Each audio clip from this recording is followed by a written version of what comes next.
Hi, my name is Eddie Santos. I'm a retired Army Sergeant with more than 23 years, and I am a disabled vet. I've been all over the place trying to get assistance for my disability. And as for right now, the only person that seemed to help me out was when I went to the congressman's office, tried to get some assistance for him to help me get my prosthetic leg fixed. So finally the congressman had me the opportunity to go to Palo Alto in San Jose, California, where they finally fixed my prosthetic. If you need help and you seem to not get it anywhere, you should go see our congressman with the people he has there to help us veterans get what we need and what we deserve for doing our time in service for the freedom of our island and for our country. This ad was paid for with official funds from the office of Congressman Michael F.Q. San Nicolas. Funerals actually take a lot more planning than I expected. With us using island cuisine for the first time, of course we were iffy, but once they came and showed us their service, their food, tasted their food and everything, we definitely used them again because their service and food is just awesome.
With the horses, I'll swim through the sea, I'll climb to the mountain tops, won't you come follow me? I'll take time to notice all that I see, and after I've come so far, you know where I'll be. I'll fly away, fly away, fly away, fly away home. I'll fly away, fly away, fly away, fly away home.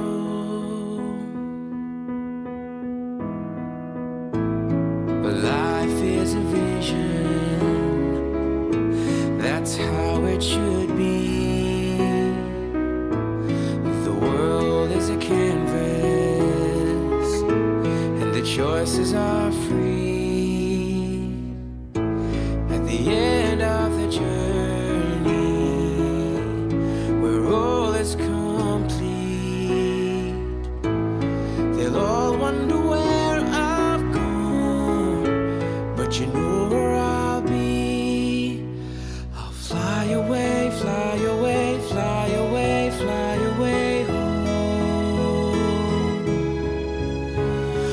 Fly away, fly away, fly away, fly away home.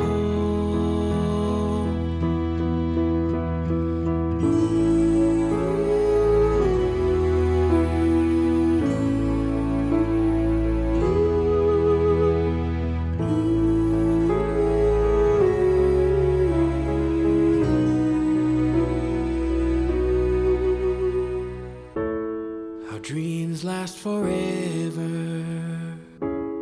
For all that we know, the roads come together, and that's where we'll go. The pompous and elite wish we go away because we are real and direct. No interest owns us, and we have no interest but the truth. Together we are exposing corruption. Together we will reform criminal justice. Together We are fighting violence Against women and children. we here at Candid. will shine the light on every corner of darkness. Together, we are giving a voice to the voiceless. and forgotten. Stay lit. Together. Together, Together. together, Together we are giving a voice to the voiceless and forgotten. We are Candid News Group.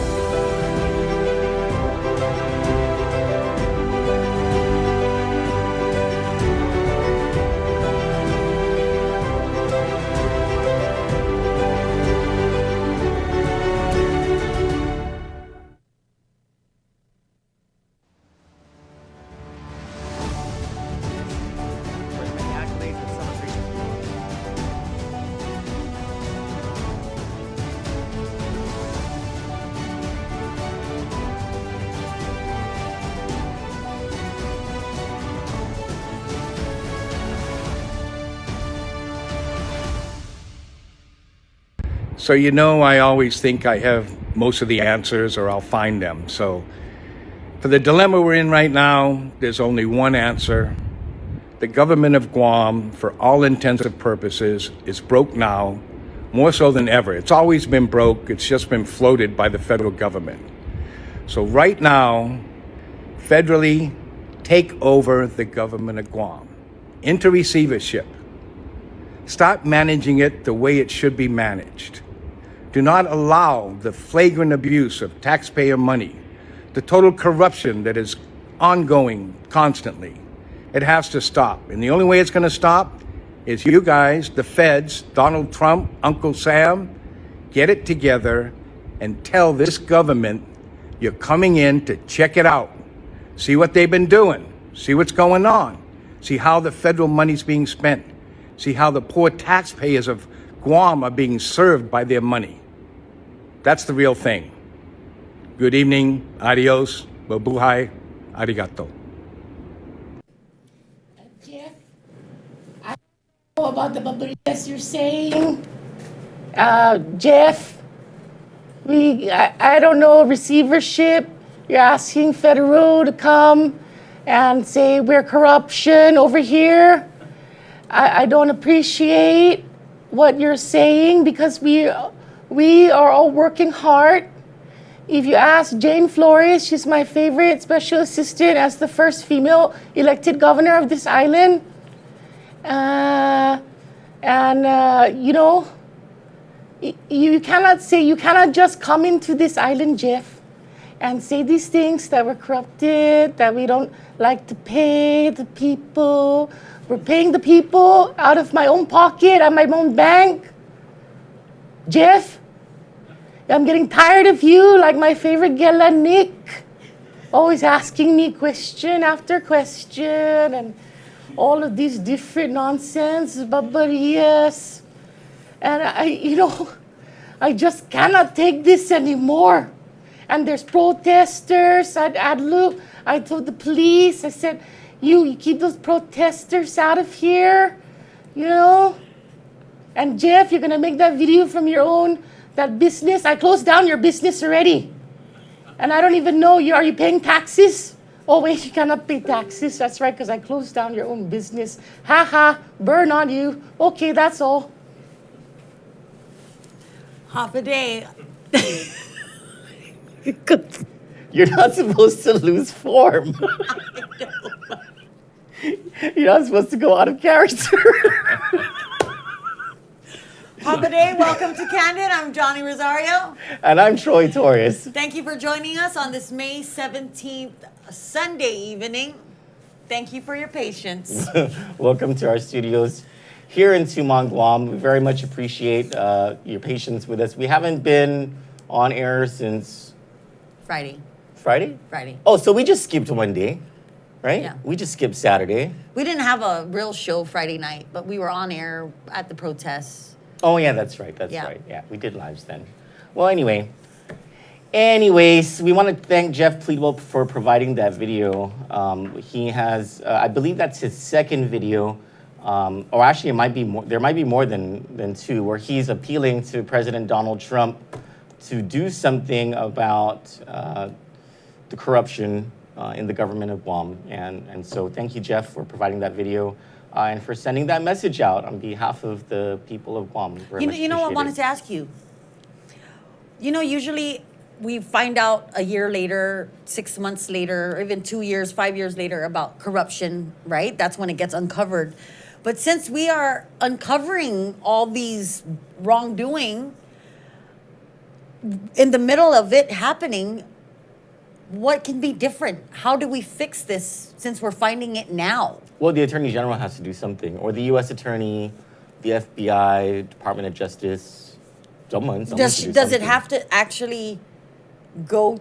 You get what I'm saying? Like they have to investigate, just like any other crime. They have to investigate. Oh, okay. But Okay. the Attorney General's office has told us that there's no investigation because the contracts never went to the Attorney General's office yet, which is just like, Yeah. You Well, know? something is wrong with Leave Out Camacho. Yeah, no kidding. So, anyways, Kandit, we have a thank you from baby Elijah, who was born yesterday. oh, that's a big baby. Yeah, baby Elijah just wants to thank Candidland for all our help. Thank you, Candidland. Baby Elijah was born healthy. No kidding. He was born Yeah. healthy. Was So- that a C-section? Yes. Had yes, to be. yes, My goodness. yes. Look at that So mummy baby baby. Elijah says thank you, Candidland. That's at least a 10-pounder. Is that a 10-pounder? No, I don't think so. How many pounds was that baby? I didn't get the logistics on it. That baby was born with Roschetti in his mouth. Beautiful baby. Is it a boy? It's a boy, but It's a Elijah, boy, right? yes, That's Elijah. that's my confirmation name. Oh, cool. Yeah. Cool. Yeah. Next up on our lineup is Candid shirts. Now that everybody has their money, Yeah, their Candid stimulus. shirts are on sale for $25. We have black. I'm actually waiting for our red shirts. As soon as that comes, we will put it up on our page. If you want to order our lighted up t-shirt, it is $25, and you can contact me at 797-7082. 671-797-7082, because we have a bunch of viewers from the Northern Mariana Islands, and we very much appreciate them being part of the Candidland Familia. Also, if you want to get the news first, and this is something that we should probably do every single show, is inform you about our website, www.candidnews.com. When we publish stories, they actually get published to the website first. So all you have to do is go to www.candidnews.com and sign up. There's no fee, nothing. I think you just put in your email address. Right. Some people use troll accounts, right? Like because they don't want their name. Your name doesn't show to anybody. No one knows that you're a member of candidnews.com. But you know, if you want to add extra layer of anonymity or whatever, you just use your fake account, and as long as it's a real email address, and you become a member of Candid News, and you get our stories first. An alert is sent to you whenever a story is sent out, and it is the very first place that stories are published. And then right after that, I WhatsApp out the link to the stories, and if you want to be a part of that, just send me a WhatsApp message with your first and last name. Save my number so that it works for the broadcast list. Again, nobody else knows but me that you are getting these broadcast news alerts. My number is 671-456-4237. Johnny Girl actually is almost done with inputting about 100 new contacts for the list. It was Thursday, I think, that I last put out this call out, and we got like 100, close to 100 new subscribers. We're almost done putting that in. We're almost at 27,000 followers, guys. Well, I think it's 26,995. Yeah, that's awesome. Yeah. And please, of course, spread the love of Candid News. There's a button there where you can spread the love right now live, and we very much appreciate that. One of our advertisers is Buen Provecho, and during this time, Buen Provecho is donating its 100% of its proceeds back into the community during this public health crisis.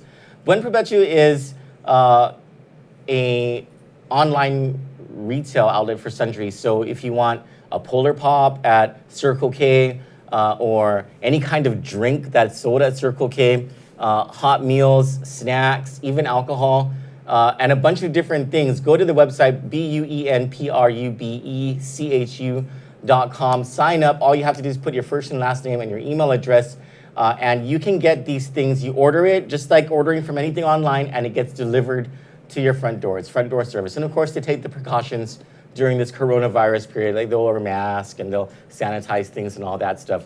But 100% of proceeds during this time from the delivery of these goods straight to your home goes back into the community.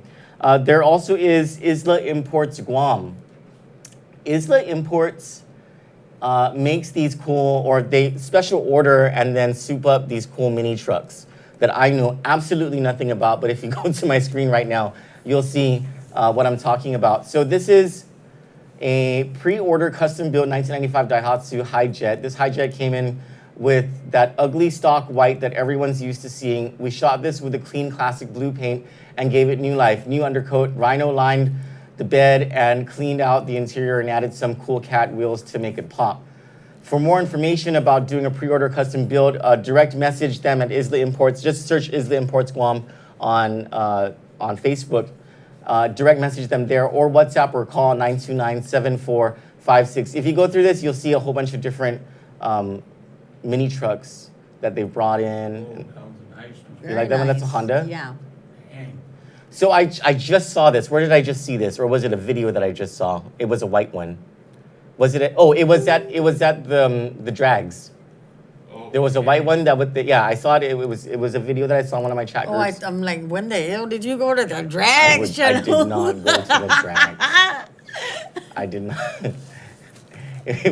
If I go to the drags, it's just to support a friend. It has nothing to do with my knowledge of any cars or anything like that. I have a Jeep, so people are like, how often do you go, what is that? Off-roading? Off-roading. I'm like, are you kidding me? I will never go off-roading. They're like, come on, Chalo, let's take your Jeep off-roading. I'm like, no, not at all. We are not taking my Jeep off-roading. The only off-roading I ever do is when the mall is filled up and I have to off-road onto the island to park. That's it. Let's go over to our favorite coffee shop, Brewed Awakenings. I didn't know that they were open. They're back up. That's They're back awesome. up. They are back up Monday through Saturday from 7:30 to 3:30 and Sunday from 10 to 2. Brewed Awakenings is located on Route 16 across Napa Auto Parts. When you go in there, just say hi to Jess, the owner, and the lovely attendants there. They're his children, right? Mainly, like that work there. But there's There's young other people kids, too. yeah, There's other people yeah, too yeah. who work there as well.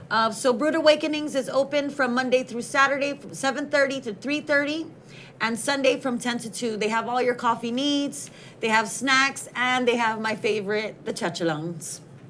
Oh, yeah, they're My real. favorite too. They're real. I'm not gonna freaking. Their eat any of sandwiches, those. their acai bowls. Oh my God, it is delicious. Their roast beef sandwich. I am going. We are back on air with them on Wednesday mornings. So our business partner Carlos has secretly been losing a lot of weight. A lot. And I'm gonna trip him when I see him next time. But I have to be careful. And he you loves know? to send pictures of himself now that he's skinny. My reaction is not fit for our news audience tonight. However, just understand that I'm very angry about this development. And you will cut it. And I will cut him. I will trip him and I will cut him. I think, Carlos, Troy needs some donuts. Bring it down, Chelo. Go ahead and capture my screen. So you can now file your non-filer form for your economic impact payment. That's the $1,200, $2,400, and $500, blah, blah, blah. You can file this with the Department of Revenue and Taxation by going to myguamtax.com. Let's see. This is my first time doing this, okay? So COVID-19, file EIP-NF. Oh, you have to log in. I guess you have to log in to do that, but I guess sign up. you have to sign up. Register now. Am I already? I think I'm already a person here. Can I borrow this thing? Sure. Hey, Chelo. Am I already in? You're in. Oh, okay. Welcome, Troy Torres. Let's see. So, Form, begin, current, what? File. Yeah. No. Begin, edit, current, return. DIENF. Oh, okay. So you just choose whatever, right? And then you fill out the form and you're able to actually send it through this portal. This was announced, I believe this was Friday. Was it Friday or was it Saturday that this was announced by the Department of Revenue and Taxation? It's part of their effort to see to it that not too many people are making contact with each other by going over to the department. You know what I mean? This is a convenience. And truthfully, this is something that if the government of Guam is getting all this money in direct aid from the federal government, Why not? one of the things that they should do is put as many things as possible online, including public documents, for crying out loud, so that it makes the entire Freedom of Information Act a moot law. You know, put all the documents online so that people can see it. Anyway, so they've done this. Also, DRT is, I think you announced this on Friday, they're opening tomorrow morning at 7 a.m. And I believe from 7 to... I don't know. They changed it. Oh, they changed it? Remember they changed it up on us? Well, we have it on our story. Let's just go to it real fast. There was a notice that Daphne Shimizu, the Director of Revenue Tax, put out today, and she said, oh, I'm sorry, it's not 7 a.m. It's from 8 a.m. to 9:30 a.m. Services for individuals with disabilities and senior citizens and military veterans. This is their main branch on Route 16.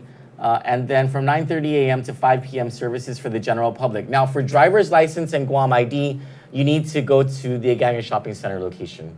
You cannot get this stuff done over at the, at the Route 16 location. Now, if you go to our website, you can see the story. They detail like all the stuff that's going to be open and blah, blah, blah.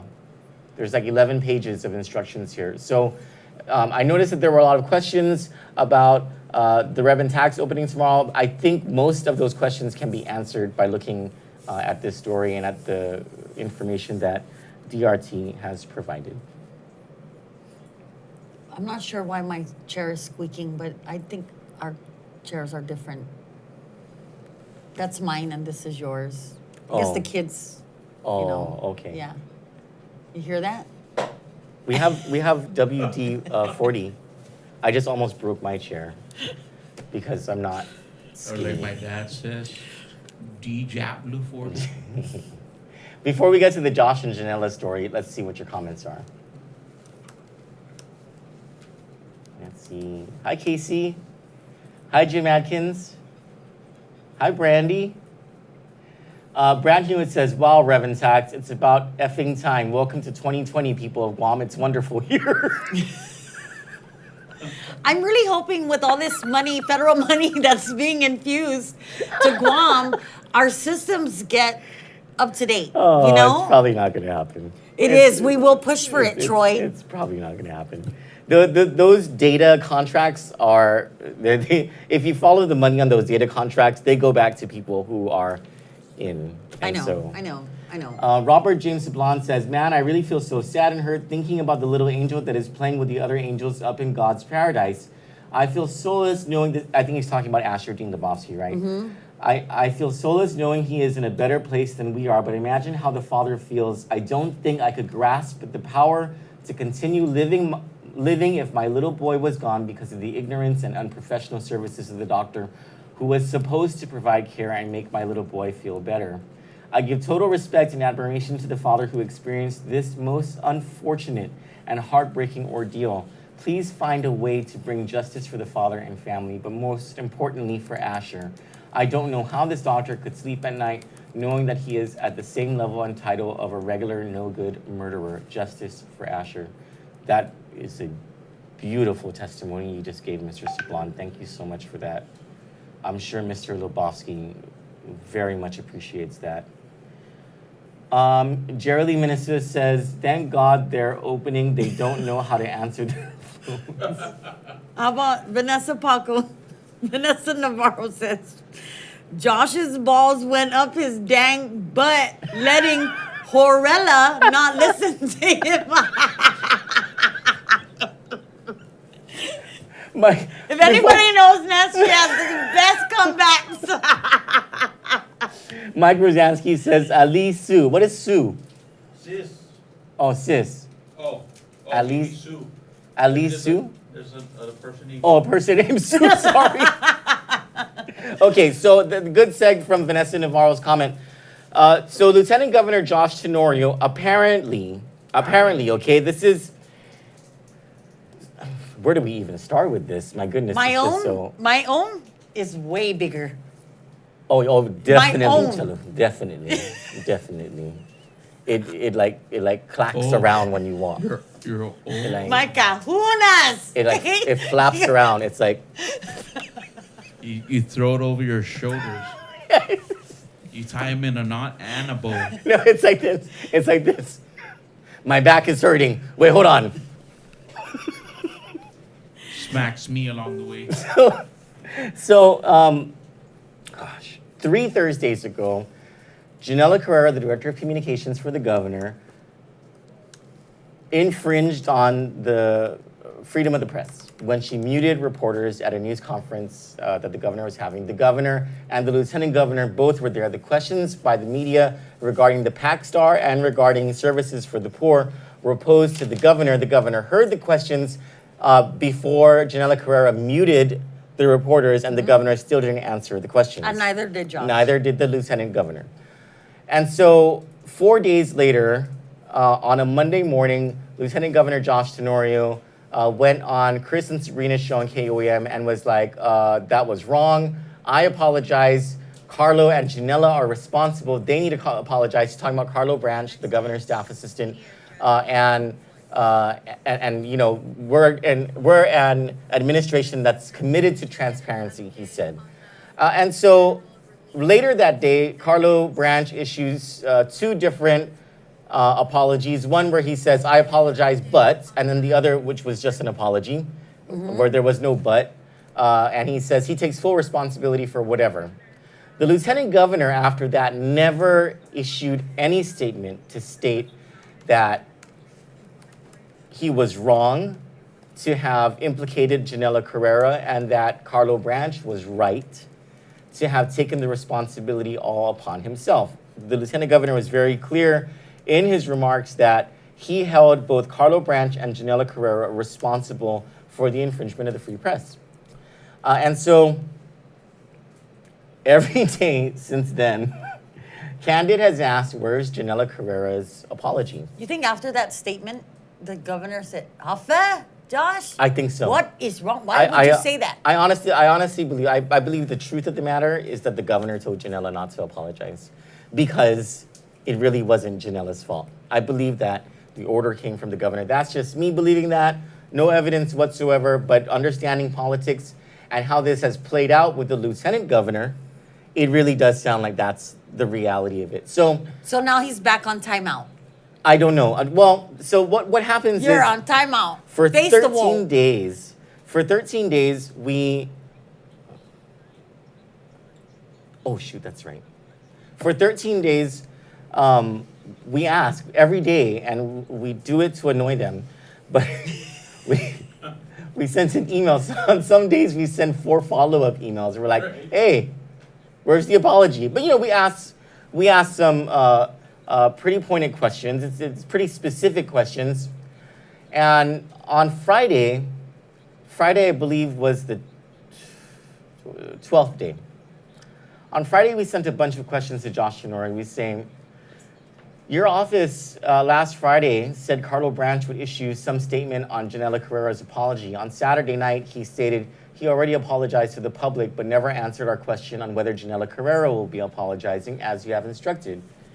Has the governor or chief of staff, John Jr. Calvo, instructed Janella not to apologize? And is this the reason why she is defying your order? If Carlo Branch is being truthful that he is completely responsible for muting the media, then why did you say Janella should apologize?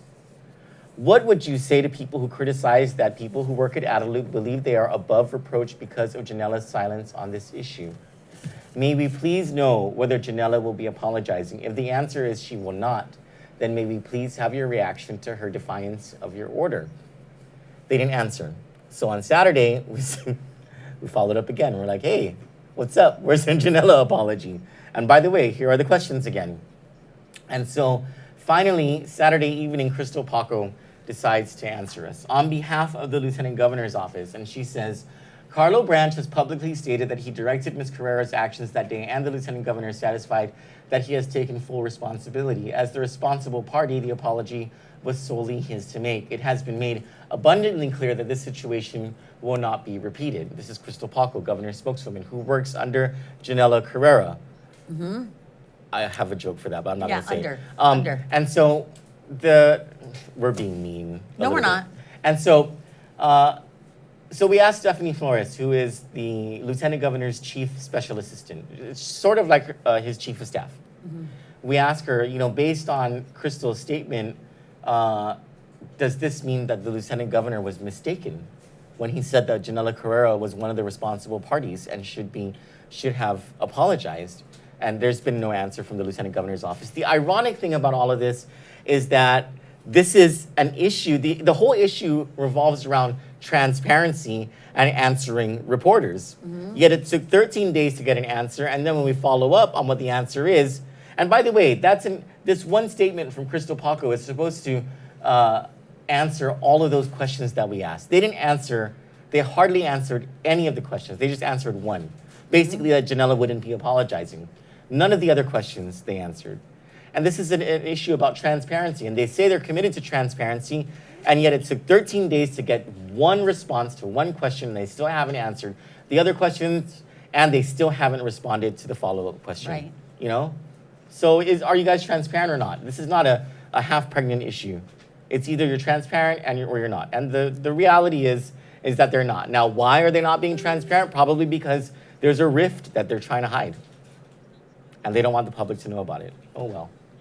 But the important thing here is transparency, and it's making sure public officials don't get away with lying.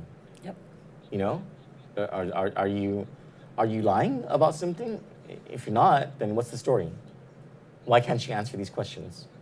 And if we let them get away with these lies, they'll get away with more stuff. So there was some trolls. I don't know, it was a Roy Duenas, who works at one of the legislative offices, and a couple people trolling around saying, "Oh, what does this matter? This is a dead issue. Give it up." No, it's not. When public officials lie, it's not a dead issue. You hound them and you hound them, and you annoy the crap out of them until they break. Because they work for us. Exactly. And whoever Roy Duenas works for, your senator they're gonna hear it from Kandit, don't you worry. Is it Kelly Marsh? I'll go next. I'll go next. Is it Kelly Marsh or is it Regine Lee? I don't remember. He works for one of the Democratic senators. Yeah.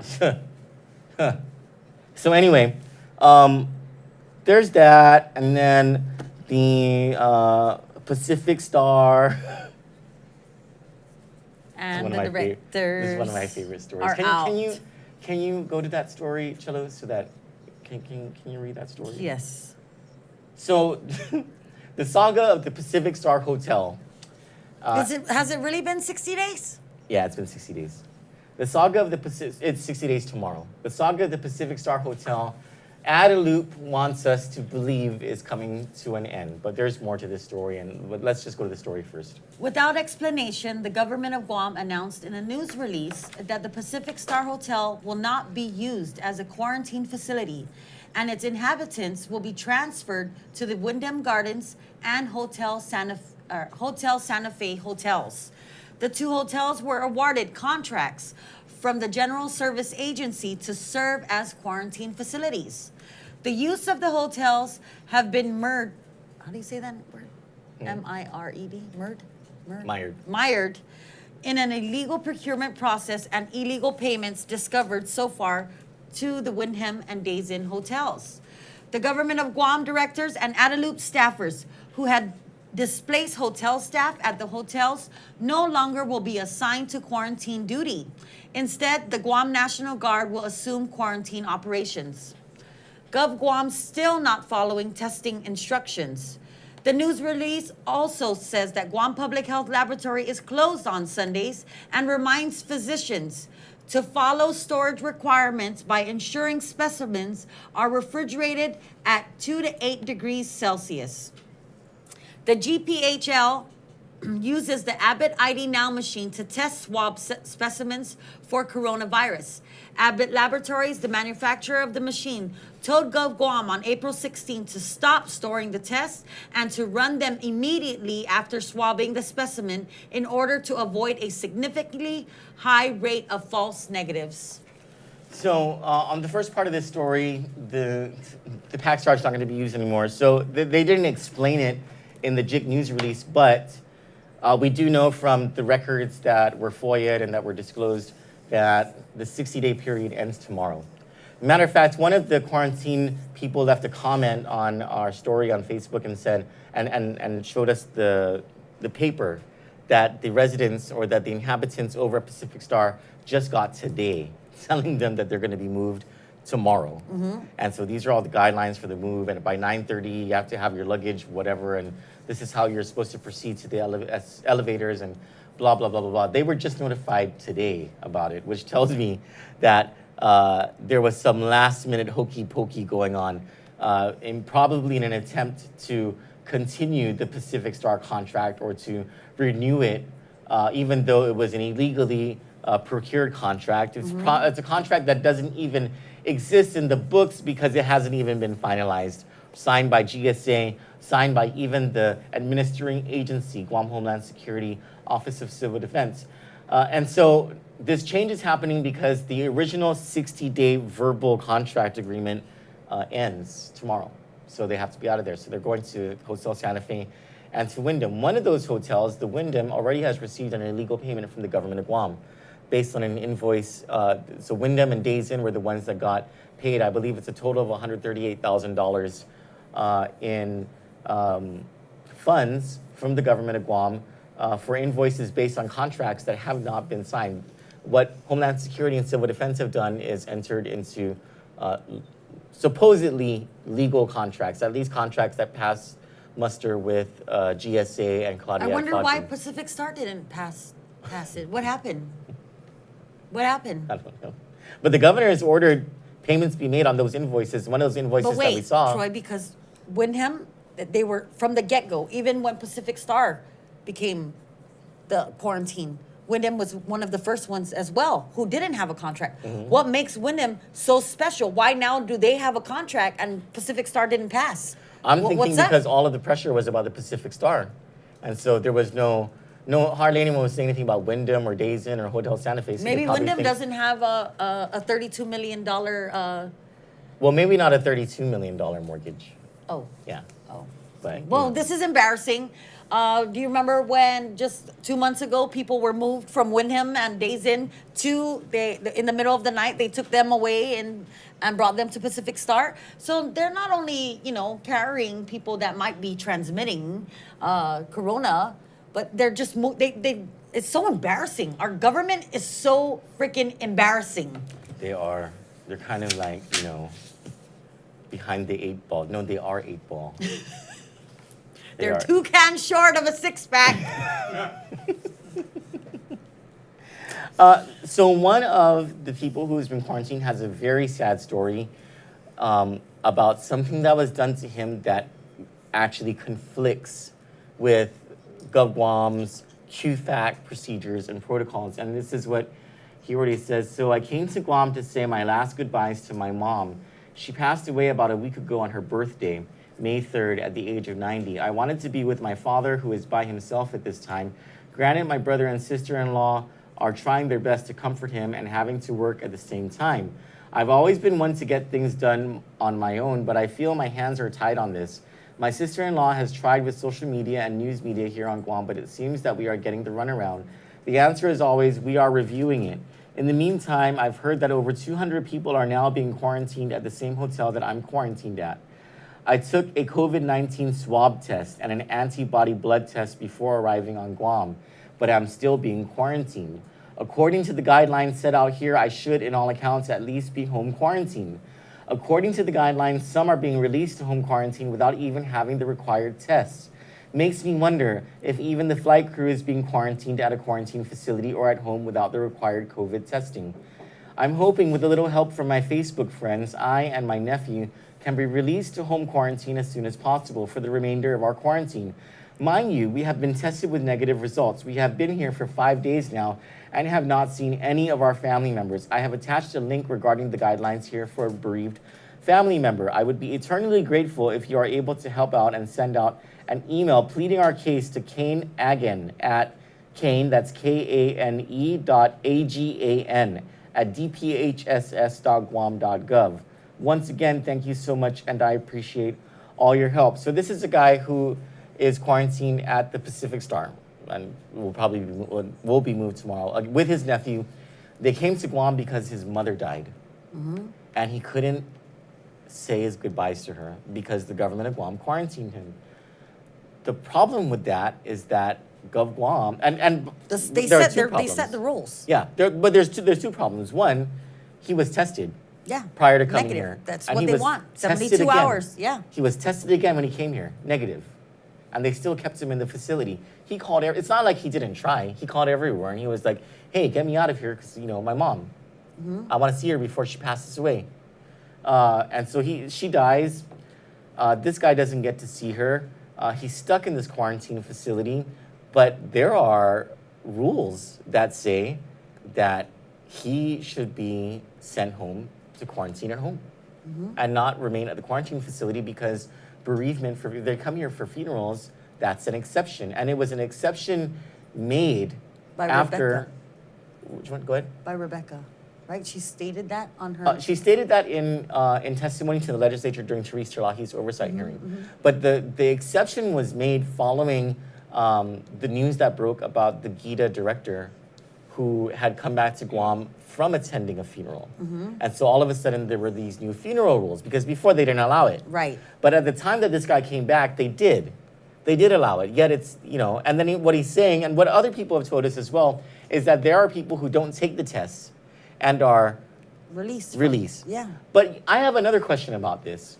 If we have all of these test kits and this testing capacity, why are we using these quarantine facilities? Because when the people come in on the flights... Abbott ID now, 48%. Well, they're saying, and we'll get to that story, but they're saying that, we're doing it the right way. So if they believe they're doing it the right way, why aren't they testing these people when they come off the plane and then sending them home? And just to be sure, place them in home isolation for 14 days.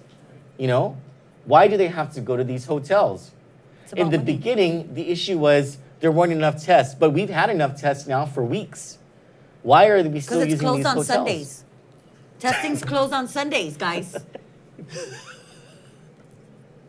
And 4 tests last night, guys. Guam we're going to the future. We are back to the future, Marty McFly. For real.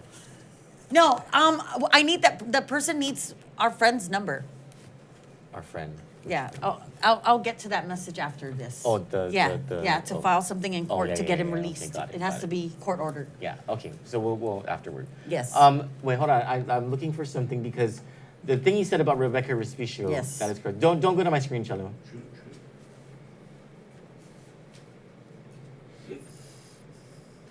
Hang on. Oh, it's on the other chat, sorry. So Rebecca, in her testimony before the legislature, said passengers can also be released for home quarantine on other case-by-case bases, which must be approved by public health. Rebecca Respicio said some of these reasons include being in a fragile state, such as an elderly resident or a resident with a high-risk pregnancy, family members that return to be with someone in hospice care, or passengers that fly back to Guam for a death in the family. Those granted exceptions are still expected to quarantine for 14 days at home, Respicio said. This is off of, I think this is the PDN story about Rebecca Respicio's testimony before the oversight hearing that Therese Terlahi had. So it's like either Rebecca Respicio is just blowing a whole bunch of, hot air up the oversight committee's butt, or they mistreated this guy, and probably others. A lot of others. Even what they're feeding them. Get it together. At least make it, where they wouldn't have to complain. But we're dengue-free, Guam. I should ask that. I should be a jerk and call the Joint Information Center tomorrow and be like, hey, I was just wondering, you guys, are we still dengue-free? You No, we had one positive case in March or February. I think it was February. It was the day after the governor's State of the Island address. So Yeah. I think it was February. Yeah. But 40 days have passed. Remember they said 40 days have to pass with no new infections and we can say we're dengue free again? Yeah. Yeah. Do you think they're scared? Because whenever the governor says we're free of something, that it just comes to haunt us? Remember she said, we're COVID free, we're dengue free, and then lastima. Then you know what? You know what Janella might have to say about that? What? Give us the Janela joke.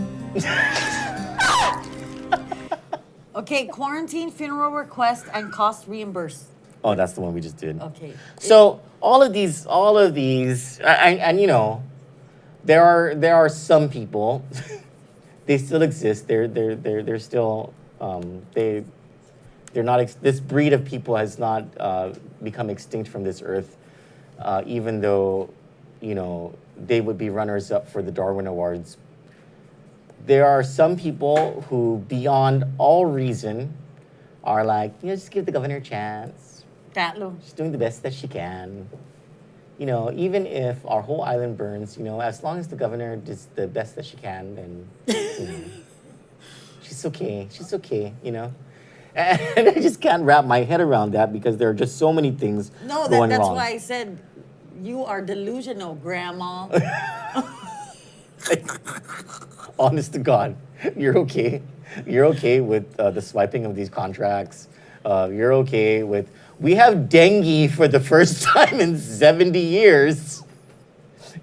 We have COVID-19 because she wanted to let her golfer friends come into the island and then decided to market Guam to all the COVID-19 destinations.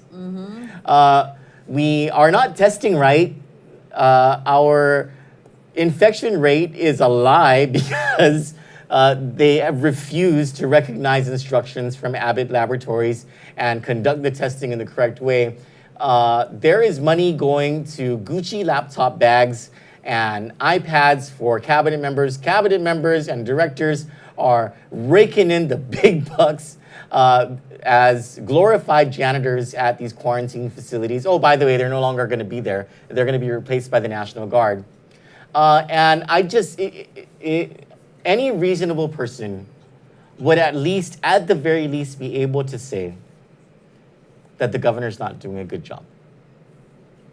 Even if you were not angry about the corruption or the incompetence, the flip-flopping, the flops, the idiocy, even if you were not upset about that and you were able to keep a cool head because you're a cool person or whatever, at the very least, a reasonable person would reasonably believe the governor is not doing a good job. This is not good for Guam. And maybe a reasonable person... And if you think otherwise, maybe you need to go to... You need to go to GRMC and see a neurologist there. No, I'm talking go straight to mental health. Forget getting a referral. So imagine my... What's the word? Absolute retardation after not even 10 minutes after coming from Mass this morning. Yes. My soul was cleaned. I was like, God, I've had such terrible thoughts about, you know, the leadership of this island. I have thought mean things about them for the past week. I need, again, your forgiveness. And I will receive the body of Christ and, you know, well, and my then soul I will just be had clean. to ruin it by sending the link. She sent a link to Jane Flores's editorial. But the reason why I had to send the link was because of Joe Cruz's comment. That was the reason why I sent the link. Oh, the real Joe Cruz. Yes, yes. So, and he was upset, and rightfully so. And I was like, oh, what's everyone getting upset about? So I click open the story.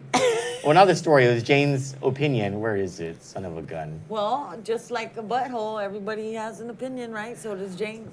Well, so here's the thing. For decades, Jane Flores was the person who said, you know, corruption is bad. Just because you have a position in the government of Guam doesn't mean that you can do all of these things that rip off other people. You shouldn't get special treatment. She was the person on that side of things, you know. Well, now and she it's didn't, different because she's getting paid. Well, how allegiances change. So I was like, I cannot believe that she wrote this. Hold on, I'm getting to it. I'm trying to find this editorial, and I want to read it to you because you'll see in just a second. Is she a contributing writer? Is that what she is? Featured columnist?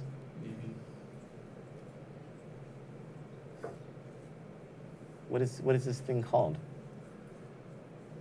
It's Jane Flo, Quarantine Shepherds. Jesus, she calls them shepherds. Here's the story. This is by Jane Flores. Suffice it to state, I was committing sins as soon as I Can you do it in her voice? No, I don't know how to do her voice. Okay. Yeah. For more than 3 decades, the late reporter Paul Harvey told Americans the rest of the story. The popular series revealed unknown details about a person, event, or place making headlines at the time. Much has been written and broadcast about the government of Guam, directors and employees working the government-run quarantine sites since Guam's shutdown began in order to contain the spread of the coronavirus. Most of the coverage has painted this duty as a plush job. Here is the rest of the story. Quote, "There was no manual for operating a quarantine facility, but we learned fast," unquote, said Kathy Flores, staff assistant at the governor's office. Hold on. We're going to come off of this editorial just for a second to show you the manual for how to operate a quarantine facility that was at the disposal of the government of Guam this entire time. Go ahead and go back to my screen. This is the 240-page Federal Healthcare Resilience Task Force Alternate Care Site Toolkit, 2nd edition. There's not even just one manual. There's 2. There's a 1st edition and there's a 2nd edition. Holy Jesus, I do not know how they missed this. There's 240 pages of how to run a quarantine facility. Yet Kathy Flores, quoted by Jane Flores, is saying, oh, there was nothing that we had to fall back on. We just had to learn it. No, you just had to earn your high-paid salaries and displace low-paid housekeepers in the process so that you could run these quarantine facilities. And now you're falling back on a lie, which is there was no manual on how to do it, so that you can justify your mistakes while you were there. This is just unbelievable. And it continues. One of the first quarantine shepherds, as the volunteers have dubbed themselves, Flores is 64 and said her family was very concerned about her new duty. Cry me a river. Well, Quote, I'm sorry, Kathy, if you have to take off from taking pictures and posting it all over Facebook. I'm not sorry, Kathy. Quote, Well, you finally had something to do. quote, "It had to be done, and so if not us, then who?" This is the line that got my blood boiling just the most. If not us, then who? How about the mother housekeepers who you displaced, who know how to do their jobs? Well, who would have kept the rooms clean at least and sheets not stained? Or how about the fact that the contracts all said that it was the responsibility of the hotel to do these things, to provide the food, to deliver the food. And yet, one of the directors has a video of going to the 19th floor and delivering food to... Which, by the way, was deleted. I wonder why. I don't know, did they get this out of President Obama's 2008 speech, you know? We are the ones who we've been waiting for. This is such BS. No, that's just a typical Liu administration patting themselves on the freaking back. This is democratic elitism at its worst. It had to be done, and so if not us, then who? Acting like they are the heroes of this entire thing. Flores asked of critics, I need to smoke a cigarette. The government's agreement with the facilities requires minimal hotel staff contact with the quarantined passengers. BS. Shepherd duties include delivering 3 meals a day and bottled water to each room and keeping track of special dietary requirements, running deliveries from family members up to the rooms, communicating passengers' medical and mental health needs to site nurses, arranging for passenger transport to appointments, and dealing with irate or upset people or their family members. The Let me first tell part you of this. The jail people take care of that. That whole thing right there, the people at the jail who deliver the food, they know everybody's dietary concerns. The people doing it at DOC, that's their... They're the long-term inmates. Yes. I remember that when I had Yes. coffee delivered Yes. to me. It was wonderful. Yeah. The coffee was a little diluted, you know? It's not like strong like I like it, but the guy was super nice. And yeah. Okay, go. My celly was a little cuckoo. He thought I was sent there to assassinate him. I won't say his name. The first part of this statement is absolutely incorrect, where she says shepherd duties include delivering 3 meals a day and bottled water to each room. No, those were explicitly the hotel's responsibility in the contract. The government of Guam was paying these hotels to do that. And so why did it fall on these high-paid government officials? I have no idea. I come from a family with strong cultural values where I was taught that we all help each other in any way that we can, unquote, said Flores. Well, you know, part of those strong cultural values, Kathy, includes shutting your mouth about it and not trying to get the glory on it. You know? She said she has no doubt their work has helped stop the spread of the virus. She cites one couple who flew through Manila and tested positive. Quote, can you imagine if that pair had gone out into the community? That's 244 times 2, almost 500 people. I'm surprised that she was able to do that math, she said, referring to the government's COVID math PSA about the exponential rate of spread of the infection. Quote, I hesitated and had to think about what I was getting myself into, risking my family's lives, said Darlene Borja, certified lead pharmacy technician at Guam Memorial Hospital. Quote, I prayed every day going into work for God to help us get through this, unquote, she said, adding that extra pay for hours worked at the site, quote, wasn't even in my thoughts, unquote. Borja and all of the other quarantine workers still do their day jobs as well as taking 5+ hour shifts at the site. Really? Because Adrian Cruz, the Deputy Director of Agriculture, was doing his day job in his private business. There are photographs of it happening. I believe it was last week or 2 weeks ago on a Thursday or on a Friday. Really? Their day jobs? Governor's office? Rebecca Respicio, whose day job is director of the Guam Energy Office, currently oversees the 27 other government employees and officials manning the quarantine facility at the Pacific Star Hotel. They juggle the needs of 200+ people daily. If more than a few have issues, the situation can quickly become overwhelming. You know who else is in these quarantine facilities? Are the director and deputy director of that very small agency, Department of Integrated Services for Individuals with Disabilities. One is Phyllis Leon Guerrero, who is the stepmother of Attorney General Levin Camacho, and the other one is Michelle Perez, I think. They're both from DOE. They're both from DOE. So they are now the heads of DISID. They were both a part of, I'm sorry, I don't know if Michelle was, but Phyllis was a part of the quarantine facility roster of GovGuam cabinet members and Adelup agency, Adelup staffers assigned to the quarantine facilities. While Phyllis was doing this QFAC thing with her 5+ hour shifts, on top of doing her day job, the translators for the deaf Yes. were not getting paid Right. to translate for the governor. Correct. For the governor herself. Didn't get a paycheck for 7 weeks. Good job looking out for them, Phyllis. Good job. Quote, if anyone thinks this is an easy detail, they are mistaken. This is something we need to do to keep our island safe, Rebecca Respicio said.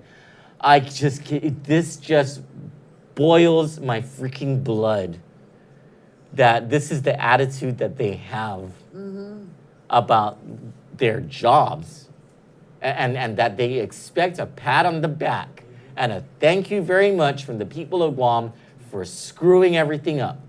Really? I really don't care how hard you think you worked. I don't care. You want to know why? Because when I was in these positions, you think that I complained out loud about public pressure or public scrutiny? You know what I did with public scrutiny? I started to yell at my staff and tell them to put their big girl panties on and do a better damn job. Because as long as there was public scrutiny, people were blaming my boss, the governor. And if people were blaming my boss, the governor, that means I wasn't doing my job. And if I wasn't doing my job, then why the hell were the taxpayers paying me? Right. So Rebecca, Kathy, Jane, just shut up and do your jobs so that your boss doesn't look so stupid all the time. And yes, she will continue to look stupid when she opens her mouth. But you know what? That's her. She can't change that. Just let it be, you know? You don't have to add to it. Sorry, I'm a little upset, you know? Do you think she thought her letter was supposed to help? Because I'm seeing all kinds of comments here, like shepherds lead the sheep to the slaughterhouse. They are comparing themselves to Jesus Christ, I know. the Good Shepherd. Really? Really? I would never in a million years compare myself to Jesus Christ. I am the person who needs to scrub his feet because I am that dirty. I would never, ever compare myself to Jesus Christ. Oh my goodness. I am a sheep. Lead me to the slaughterhouse. You know what I mean? Sometimes I'm a bad wolf and Jesus, please help me and let me scrub your feet. But I will never ever call myself a shepherd. Oh my gosh. Jacob Nakamura says, Troy, can we now talk about the Forced 5150? Do man, Jacob I don't understand Brown. what that is. It's not, what's a 5150? Okay, I don't get Come it. on, man, dude, Jacob. It's a type of hold at the Department of Looney Tunes. Oh. Yeah. Oh, I get it. I get it. All right. Thanks, Jacob. Yes. It's a thing. Oh, there, Hewitt- Cynthia Mesa says, some outpatient person with behavioral wellness clinic has liver. Oh, never mind. Brad Hewitt says, stupid voters will look at that editorial and buy that weak BS. Jacob wants you to read his entire message. Where's the message, though? It's pinned. Is it pinned? Yes. Still? Because Yes, it's not showing here. it's Oh, pinned. There. Troy, can we now talk about the Force 5150 hold of a certain non-apologetic Adelup employee? I mean, really, isn't that newsworthy? Asking for Eric Rosario. Dude, man. When Jacob is able to confirm the 5150 hold, yes, Kandit will be doing that story because, yes, it is a newsworthy story. Well, Brad Hewitt said that you need a wheelbarrow to carry my balls. Yes. They're huge. Correct. Yeah. Correct.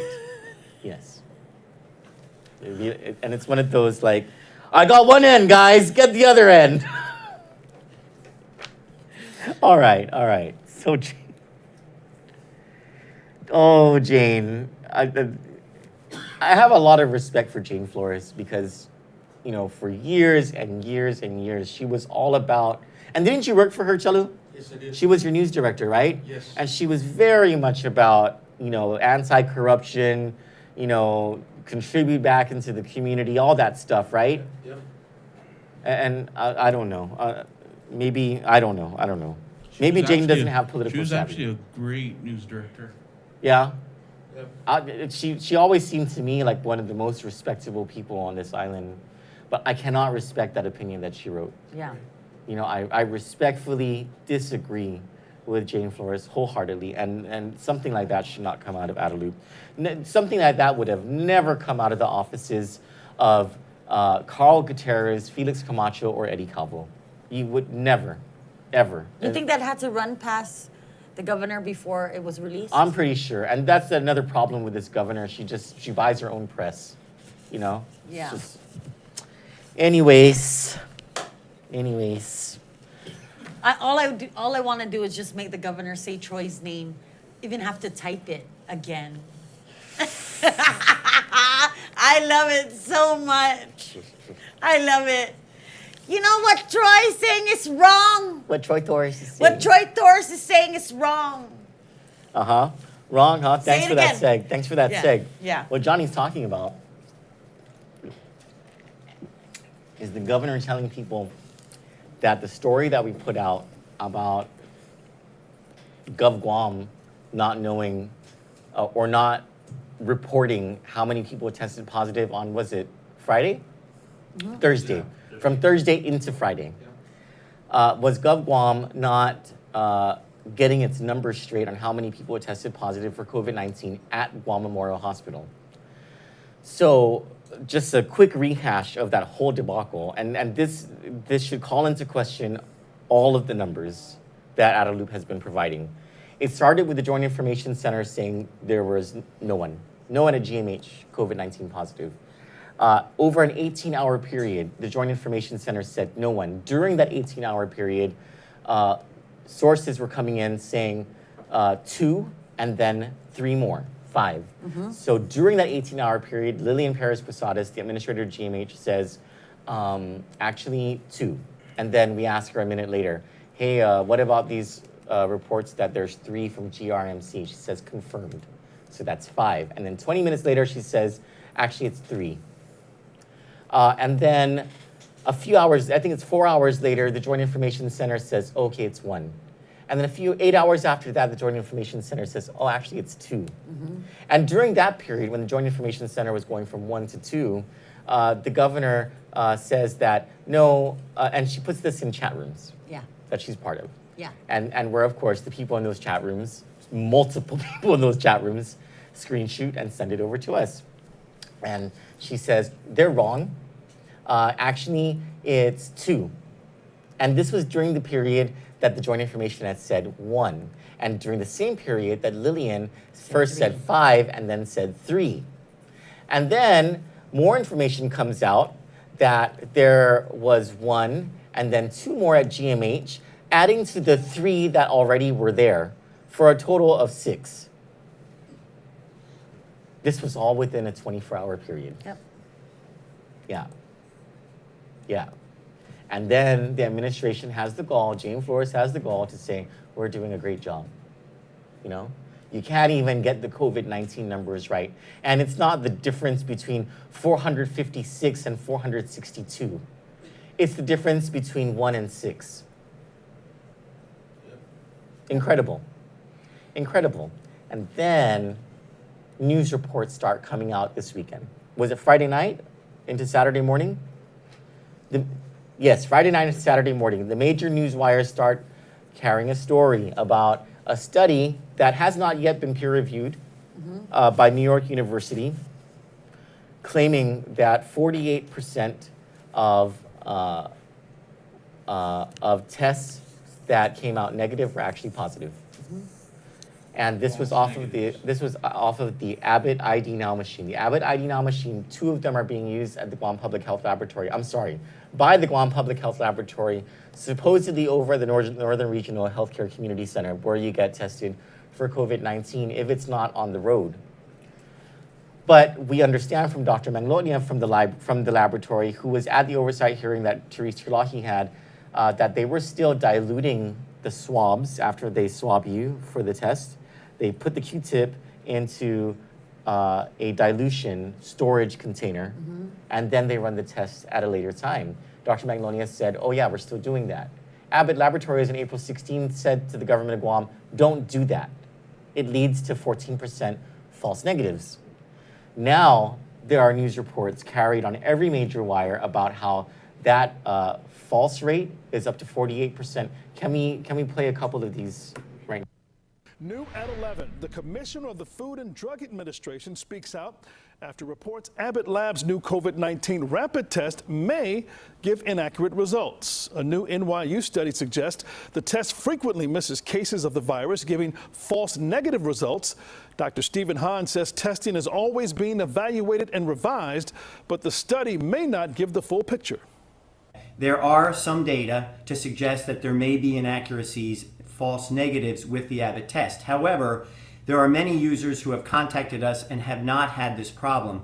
So FDA is digging into it, and we're working with Abbott to actually look at what data are available to get the most up-to-date and accurate information about the test performance. Abbott maintains its rapid test can give results with great accuracy within just 13 minutes. The lab says in the study it was used in a way it wasn't designed for. The company, which is based in suburban North Chicago, plans to clarify its guidelines and continue to refine the test. The FDA gave it emergency authorization in late March.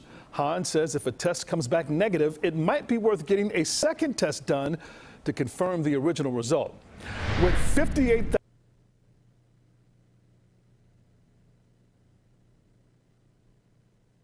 We'll show you the second one now. We'll show you the second one now. Go ahead, Cello. A new warning this morning about new rapid testing made to diagnose the coronavirus. Abbott Labs, headquartered in Lake County, says the test can produce false negatives. CBS 2's Audrina Bigas joined us live this morning with more on the new warning. Audrina.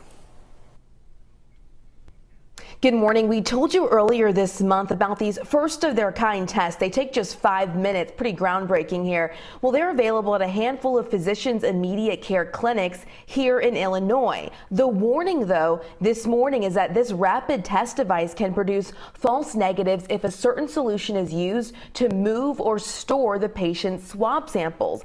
Abbott now says that customers should only place swabs with patient samples directly in the device. No solution. The whole process is done with what's called the ID Now device. Doctors' offices, clinics, they're using it to collect samples from patients using swabs and then quickly test the samples without having to transport them to specialized labs. Now, these tests are not only now widely used here in the U.S., but also distributed by the federal government. So Abbott says it immediately notified its customers and the U.S. Food and Drug Administration when they found out there was a problem online. We've reached out to Abbott to find out more about the accuracy of these tests. So exactly 7 hours ago at 2:41 p.m., the Joint Information Center put out a release where they updated us on the quarantine facilities. But on the first paragraph of the release, they say, to date, there have been 154 cases through COVID-19 testing, provided with 5 deaths and 126 released from isolation. As this is an evolving situation, information is subject to change with little to no notice. The Guam Public Health Laboratory is closed on Sundays. There will be no tests run today. The GPHL will reopen on Monday. And you just heard what that report was, right? What they said about the storage. This is the last line of that paragraph. Physicians are reminded to follow storage requirements by ensuring specimens are refrigerated at 2 to 8 degrees Celsius. Let's play the last clip from National News.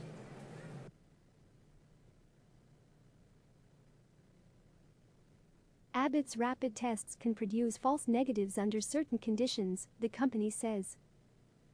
The maker of a rapid coronavirus test widely used across the United States and distributed by the federal government has warned that its device can produce false negatives if a special solution is used to move or store patient samples. Abbott Laboratories instructed healthcare providers last week not to use solutions known as viral transport media for samples tested on its ID Now device, which runs one test at a time and can detect positive coronavirus cases in as little as 5 minutes and spit out negative results in 13 minutes. The company says customers should instead only place swabs with patient samples directly in the device. When that method is used, the test performs as expected, an Abbott spokesperson said, adding that when the company learned about the issue, it immediately notified its customers and the U.S. Food and Drug Administration. Abbott has promoted the ID Now test as a point-of-care test, meaning doctors' offices or clinics can collect samples from patients using swabs and quickly test the samples without having to transport them to specialized labs. Because the machine processes only one test at a time, labs might have used the transport media to store the test samples until they can be processed. Abbott's information on the test initially filed with the FDA listed a number of transport media that could be used with the test.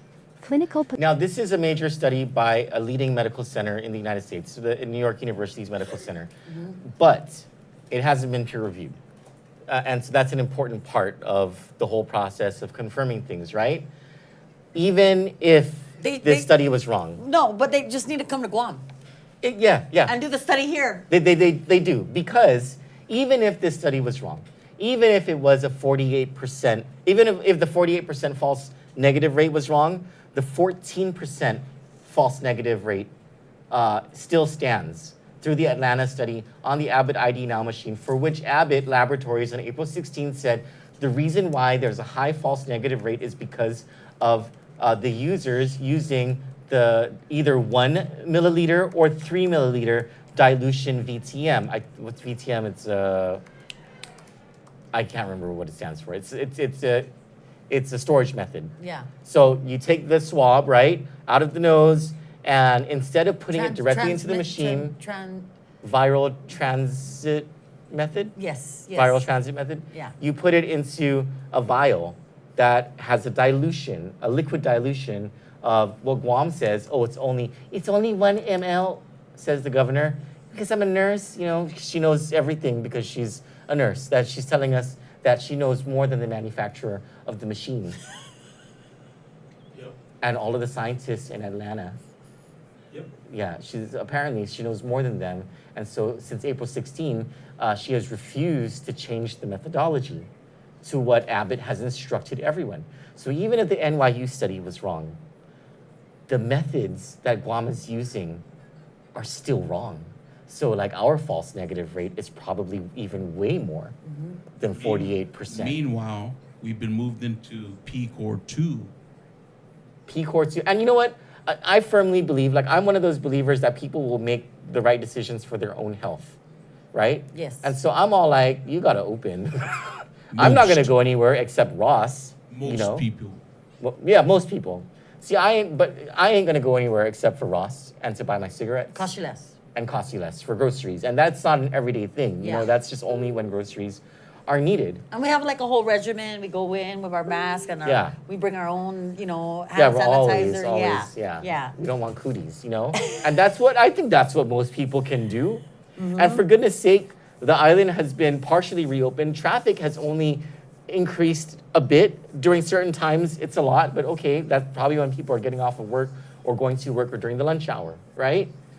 But the governor thinks that all of the people of Guam are stupid and we can't fend for ourselves. Meanwhile, she cannot provide for us while we cannot fend for ourselves because she's ordered us not to fend for ourselves. You know? But we need proper and correct information in order to make the right decisions for ourselves. Amen. So understanding what the infection rate really is on this island will help people to make better decisions for themselves. And we cannot trust what the physicians advisory group is saying or what the governor is saying or the director of public health are saying because number one, they're liars, except maybe for Linda DeNorsi, you know, and that one's still like a question. They're not giving us the right information. They haven't, so crazy. They even haven't, last week they didn't hold a press, whatever. I think the lieutenant governor did, right? Didn't he have one? Because the governor was absent? I didn't watch that. I never watch. Only Jacob is the only one who tells us about these things. Yeah. And sends us the link and we never watch it. Yeah. We just wait for Jacob to like steer us to the, no, go to minute 632. Watch from minute 632. Okay, got it. We got it. Thanks, Jake. So, Rome is burning, and a group of citizens have just had enough. And they're like, screw this, to hell with this governor, she needs to be recalled.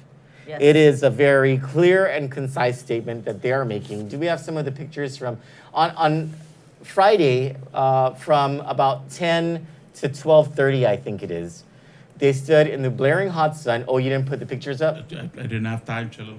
I was there. Let me go. I got some sunburn. Let me go to my screen. We'll see some of these I was pictures. screaming on the side of the road. I was waving at Jane Flores as she was passing by. Oh, that's right. She did pass yeah, by, right? Yeah. Oh, here we go. Here, so in this picture, go ahead and cast on my screen, is Denise Pangilinan, and her sign reads, corruption, cover-ups, lies. That's what your vote for Lou buys. I'm out. And then, oh shoot, I don't know if you can really see this. So Pam Duvall is on the upper left-hand side. Her sign says, transparency, we don't see it. Corrupt government, lies, lies, lies. Her daughter, her sign says, and it's the picture right next to her, be honest, be true to our island. Untrue Lou, and I can't see what it says right below that. And then Denise's daughter is that big picture on the right. She says, "Hey, I'm out with Lou." Tony Smith holding up the same sign. John Savaris saying, "Pay the people." His wife is one of the GovGuam workers who's been on the front lines and has not been paid either double pay or hazard pay like they are entitled to.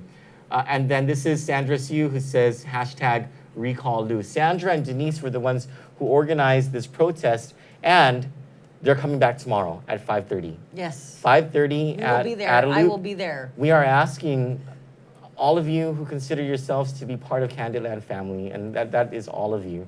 We're asking you to join us at 5:30 tomorrow. You can bring your sign, if you want, we can make the sign for you or whatever, but a show of solidarity. And this protest, I believe, will continue on a daily basis on weekdays at 5:30 p.m. because what Sandra and Denise want to do, and I think we're going to help out in this effort, is file a recall petition to recall the governor because enough is enough, according to them and according to us. And they wouldn't let us on Adelup property. Yeah, they blocked us off. This is another big problem. So the governor, I don't know if it was the governor who did it. Oh, it's thank you, Ness. Thank you. Hold on, we're getting a delivery. Thanks, Ness. It's my lumpia. Thanks. Thanks, Cello.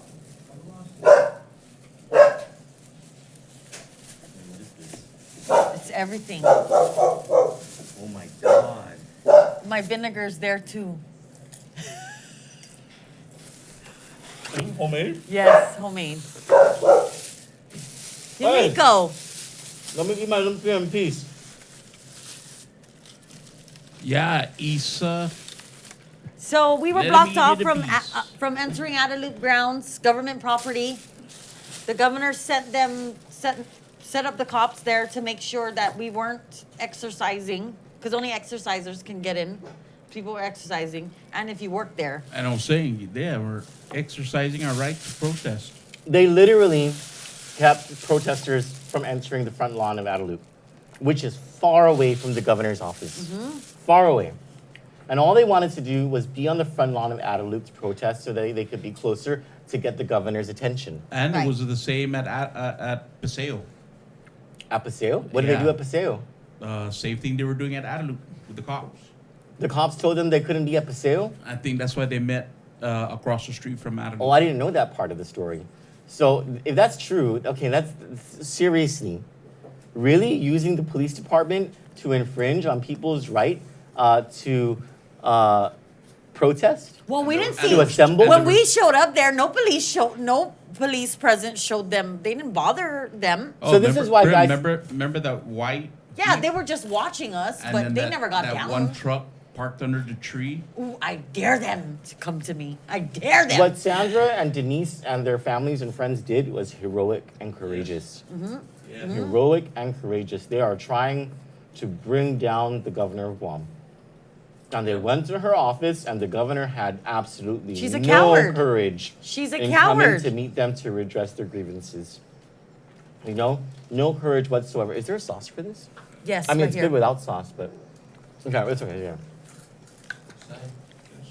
Can I get a bowl? And to use the police department to trample on people's rights, I hate that. I hate that with a passion, absolute passion. So you better believe the chief of police is going to get a whole lot of FOIAs and phone calls from me. Oh, and the like cops just at how- Paseo were there for their safety and just to make sure they followed them to make sure they were safe. That's what they told Sandra. That's what they told her. Yes. Yeah. I don't know. I don't know about that. So Mike, come down to the protest. We're going to be there tomorrow at 5:30, guys. So if you can come down, even if you can just stay for 30 minutes, just stay with us. Let's get our voices heard. yeah, it's not hot anymore at 5:30. You know. Oh, thank you. Thanks, boy. Hey, give me one. While you're there. You want one? Here. One more for you. Here. Get another one. Hey, how am I gonna lose weight to Carlos? Forget it, Chelo. Forget it, Cello. So, please join us. Please help us out. Please help out Sandra and Denise.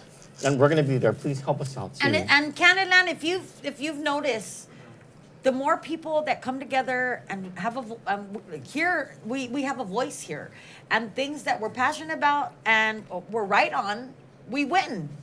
You know, so let's come together. Let's do this because the people of Guam are being stepped on. You know, Jacob Nakamura makes a very good point. What? The Chamorro Nation used to protest Carl Gutierrez, and he let them build grass huts and chant on Adelup grounds. Remember when Angel Santos did the hunger strike? That happened on the front lawn of Adelup. Jacob's right. I forgot about this. And then let's see.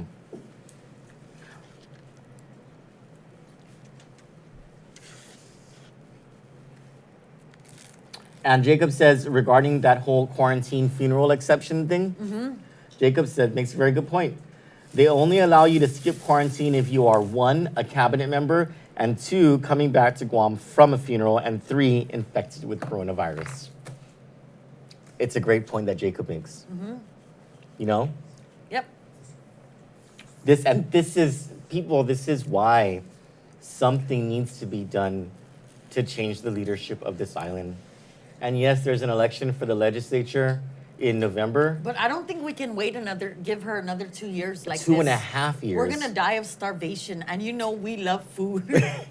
And it's not just the governor, the election for the attorney general is not for another 2.5 years. And we cannot have our governor and attorney general working in tandem to cover up all the BS that's going on. One of them's got to change. Yeah. And Denise and Sandra have put this option, they're working to get this done for us. Let's help them. Let's work with them. Let's assemble tomorrow at 5:30 at Adelup together. We can wear our masks and do our social distancing. There's lots of room there along the side of the road. And you know what? We don't have to listen to what the police are saying that we cannot go onto the front lawn of Adelup. Those are public grounds. And we have every right to assemble there. As long as it's a peaceful protest, we have every right to be there. So 5:30 tomorrow, please join us. And so this wraps up our whole segment about all the BS from the governor's office. Now we can turn to some positive news, and that is that the HEROES Act has passed the U.S. House of Representatives. It is not expected to pass the Senate in its current form, if it passes at all. And that is because there's a whole lot of stuff in the HEROES Act that many Republicans and some Democrats in the Senate are opposed to that have not too many things to do with coronavirus. And so they are concerns. But the parts that do concern us here on Guam, we hope do get past the Senate. Congressman Michael St. Nicholas was able to get into that House bill and along every step of the process keep intact provisions that would give $2.683 billion in direct aid to the government of Guam for fiscal year 2020 alone. That would extend a second round of economic impact payments to Guam as well, and then to expand coverage of the claim for children of $500 to children up to the age of 24 if they're still in college, and up to the age of 18 if they're not in college. There are protections or assistance for people who have mortgages, to pay for those mortgages, to pay for property taxes and property insurance and utilities. There are also assistance for renters. There is landlords. And landlords. There's a provision that would have the federal government reimburse Guam for at least 75% of the earned income tax credit, which would be an historic feat if something like that does pass. It would be almost as historic as getting war claims passed. And several other provisions in the HEROES Act that passed the U.S. House of Representatives early Saturday morning Guam time. We were able to watch it live on Fox News as the speaker, or whoever was presiding as the speaker, gaveled down and said the yeas have 208, the nays have 199. There were several members, I believe 35 of the 435 members of the House were not able to make it to the vote on that day. I can't remember the reason why. But what this is shaping up to be is a partisan battle, unless certain provisions of the HEROES Act are changed in the Senate. And so we'll see if that does happen. And before we get into our top story tonight, which is medically related, we want to. This is Lupus Awareness Month. Do we have a Purple Heart somewhere? The color for lupus awareness is purple. And we have friends who are surviving lupus. Hold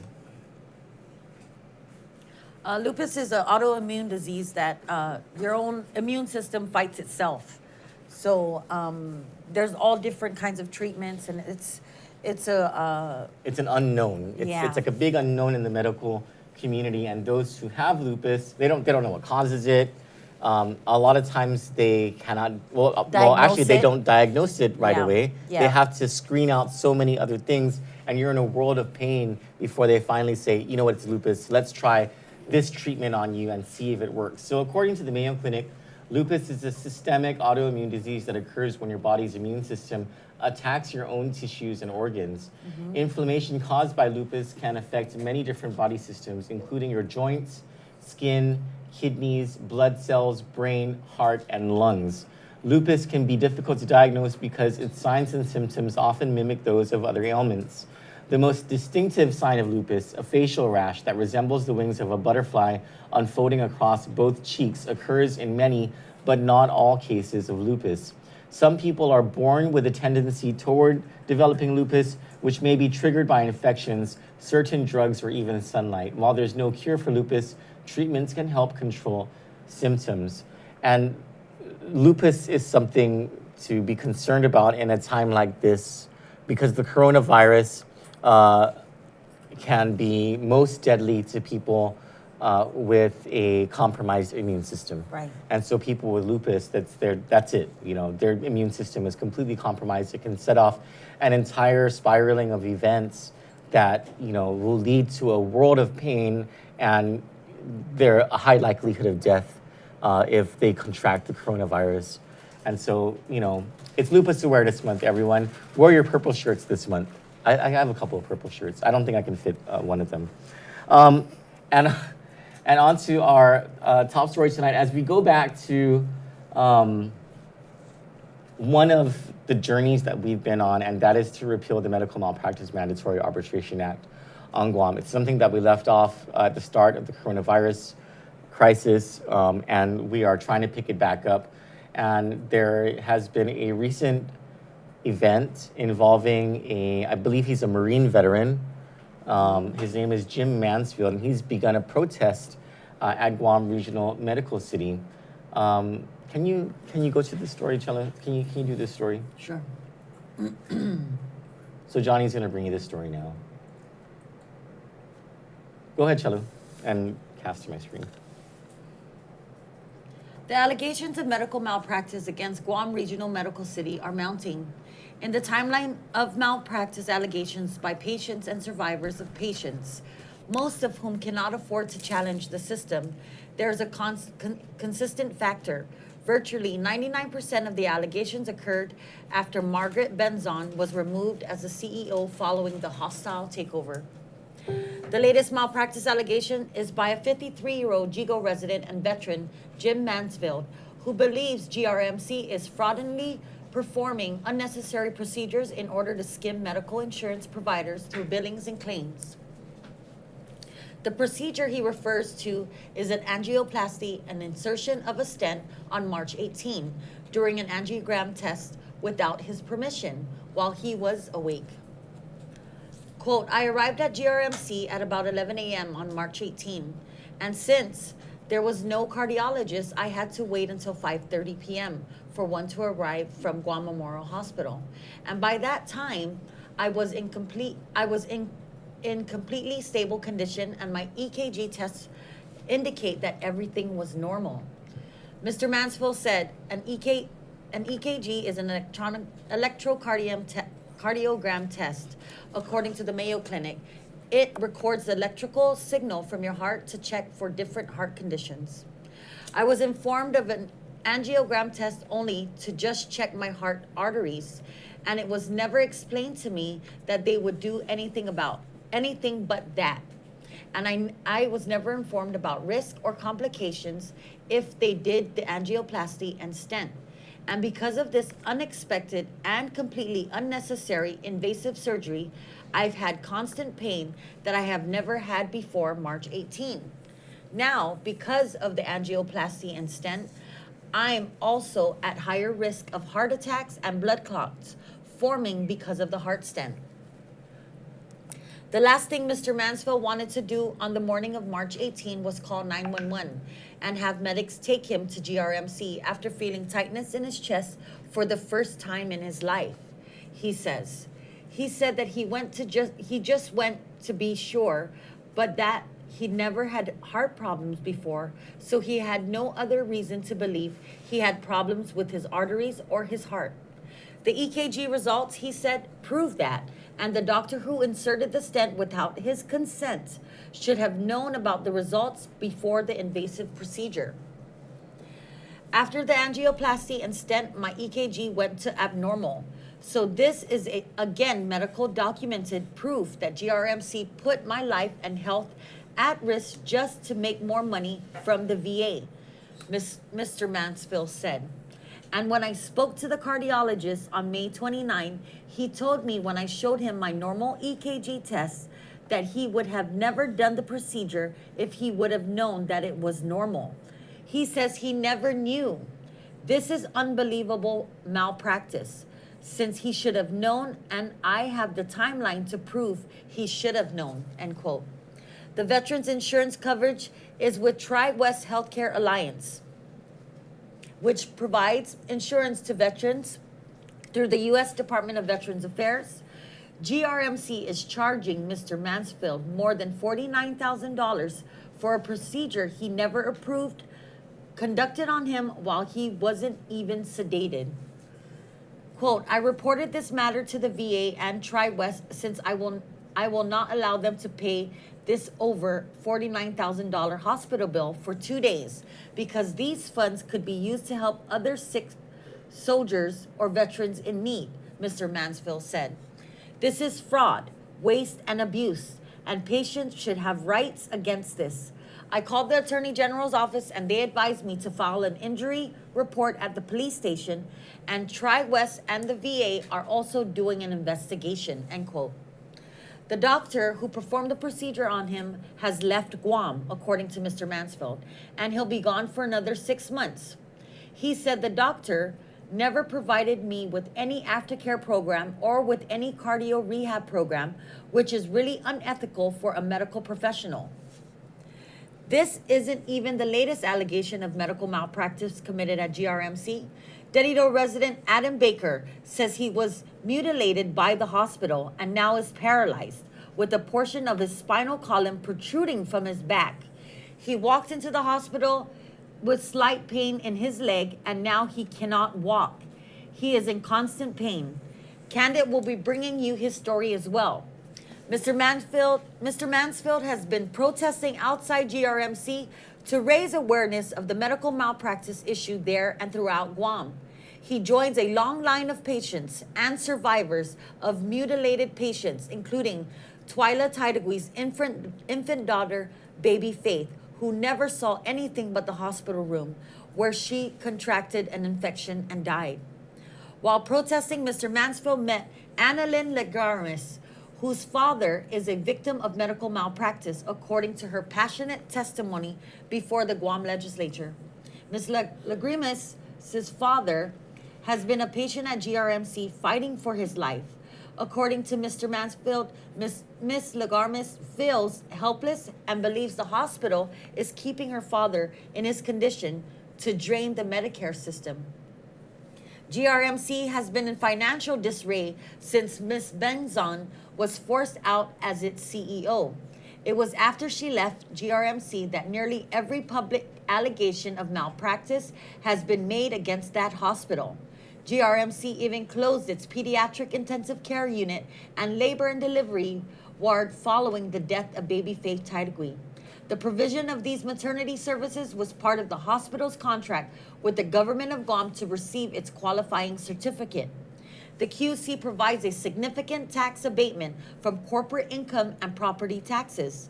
Another segment of Guam law exempts GRMC from paying the business privilege tax.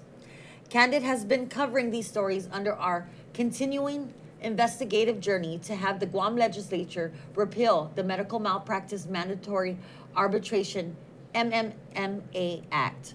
This journey began with David Lebowski, whose 5-year-old son, Asher Dean, was left to die by doctors around 7 a.m. October 31, 2018. The MMMA prevents lawsuits against doctors, clinics, and hospitals for malpractice until medical malpractice arbitration is conducted. The law requires patients or their survivors to bear the cost of medical malpractice arbitration, which starts at around $60,000. Mr. Lebowski and Ms. Tidegui are asking the courts for declaratory relief and to find the MMA an unconstitutional infringement on due process rights. They, Ms. Legarmes and Monica De Vera, whose son also was a victim of medical malpractice by GRMC, have asked the Guam legislature to repeal the law. Speaker Tina Munir Barnes has introduced a measure that makes mild changes to the law but does nothing in the way of allowing torts against the medical industry for malpractice. Her office has admitted that the bill she introduced was designed by doctors. Kandit has analyzed full reports of the contributions made to the members of the 35th Guam legislature and Governor Lulian Guerrero during the 2018 election. Doctors and medical industry executives are among the largest contributors to political campaigns. Francis Santos, GRMC's second in command, with the chairman of Ms. Leon Guerrero's 2018 election campaign and is a member of her inner kitchen cabinet. Dr. Michael Cruz, GRMC's current CEO, is the head of her Physicians Advisory Group for the current COVID-19 crisis and was appointed state surgeon for the effort. If you want to see our stories and our investigative journey on the Medical Malpractice Arbitration Act, you can go to our website, and then under the tab Justice for Asher Dean and under the tab MMMA, you'll be able to find those stories there. There have been multiple stories since, I think it was February, right, of 2019, where we began covering this saga that started with David Lebowski. And in the beginning of our show tonight, in the beginning of all of our shows, you'll see an Asher Dean commercial. And it's just such a heartbreaking thing. And he's not the only one. There are so many more who have suffered from medical malpractice. And the justice that they want to find, not for themselves because they've already lost their loved ones, but so that this doesn't happen to other people, is near impossible to do because of the cost of medical malpractice. It is an infringement on due process rights. Now, before we go to, I believe it was our February 2019 interview with David Lebowski, let me just go first to your comments. Oh, my screen is kind of stuck, so never mind. Go ahead and go to the portion of the interview channel. Where I live, I'm in Upper Tumon. I should turn left and went to the Guam Regional Medical Center. And instead, I'm still thinking he's not that sick. He's got something going on, but we don't know what it is. So I will go to urgent care as Seventh-day Adventist. While I'm getting him dressed that morning, I freaked out. I said, okay, I just get dressed. And I was in their room getting Azrael dressed. And I said, I'm all dressed, Daddy. He said to me, Asher, and I walked in, he's totally naked. I said, you dressed? He goes, yes. He didn't know what he was talking about. And he couldn't.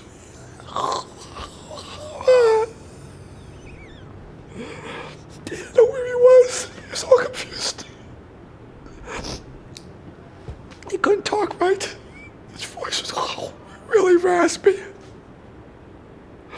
Raspy's not the word, it was worse.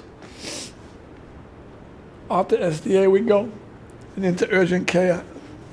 I should never have gone back there, especially after Dr. Miyagi's fiasco. Go into urgent care. We go right into urgent care. The process right into urgent care, and the second nightmare begins. Just keep one thing in mind. I've got a 6-year-old with me, by myself and a 5-year-old. The 5-year-old is dying. I don't know it, but he is. And I know he's sick. My little boy doesn't even know where he is. And he's got his sweatshirt on with the hood, and he's shaking, and he's got fever, and everything else is going on. Yeah, he was cold. And fever at the same time. By the time we got here, that's why I had him with the hood. He had his hood on. And we got in there. So we ended up the physician assistant is the one that's assigned to us. His name is Ethan Snyder. Did Ethan realize that Asher was shaking? That he had a fever and... But yeah, he should have. He's examining him. He's examining him. So he never once said that this is a symptom of septic shock? No, I don't think that some of the Adventists at that point, I'm not sure where along the way that they knew it was septic. It was in the reports afterwards. But Ethan Snyder, who's a physician assistant, not a doctor, starts off and he says to me, this is what he said. And this is where I said to you earlier, people don't tell you really what's going on with your kids. He said to me, we cannot, almost exact words, we cannot do an assessment here. No, he needs a full assessment that we can't do here. He needs to go to the ER at the hospital. And why he's saying that? I'm saying, did you check his records from yesterday? And he said, well, you didn't see me. I go, no. Can you check to see what Dr. Miyagi said yesterday while he was here? Dr. Miyagi didn't do anything for my son the day before, but maybe he wrote something down that's helpful that I don't know about. Obviously, by looking at these records, not. But I didn't know that. I said, check the mannerism. Ethan Snyder, well, you didn't see me. You didn't see me. This is the way he's talking to me. I'm stressed out with 2 kids, and this is how they're professional, Seventh-day Adventists. It doesn't matter if I'm not raising my voice, I'm not saying bad words, but I'm definitely stressed. Well, you didn't see me. You didn't see me like this. I go, I'm not saying I saw you. I saw somebody else, and he will not go check the records. That your son, prior to his passing, you had not seen a doctor. A doctor hadn't seen him for 12 hours. Is that right? When he was, we're talking about Guam Memorial Hospital. He was admitted to Guam Memorial Hospital on the morning of the 30th. He came in through the ER, and in the ER he saw the staff at the ER. They did everything they're supposed to do. They didn't put him into ICU, which they should have. But anyways, then they admitted him to a room. I think it was about 1 o'clock in the afternoon, and maybe at 7 p.m. Dr. Garrido, the pediatrician, came in for about 10 minutes at the most, maybe 12 minutes. And he told me that it looks like my son has pneumonia, and also there might be something else going on, but it wasn't clear. But I'm talking about pneumonia. And they never told you at this point that he was going to septic shock? They never said anything about how serious his condition was. A matter of fact, from the very beginning, I knew he was sick, but I was never led to believe, told by anyone, that he was dying. I had no idea what was going on, except that he had pneumonia. Now, pneumonia, he's in the hospital, he's going to be okay, and so forth, and something else is going on, and they're going to take care of. And also at that time, I didn't realize that they never did a virus culture. He had a virus, because they did an x-ray in the ER, and they said, he has a virus, and they said it looks like pneumonia. But they never cultured it. And from what I understand later on, hospitals are supposed to culture a virus because they want to know what they're treating and what they're dealing with, and there's public health issues that might go along with it, which became more prevalent later on.